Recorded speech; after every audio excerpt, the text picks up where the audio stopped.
anyone else ever detail inside their glove box?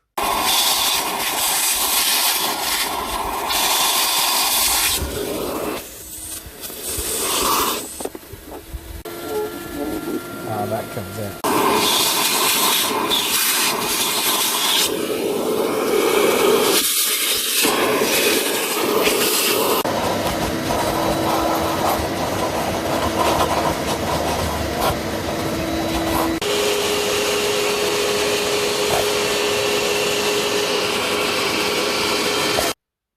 All nice and clean now. Chuck a little bit of carpet back in that I wet vacked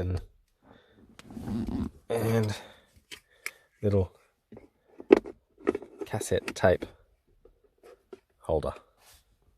All done. How good's that?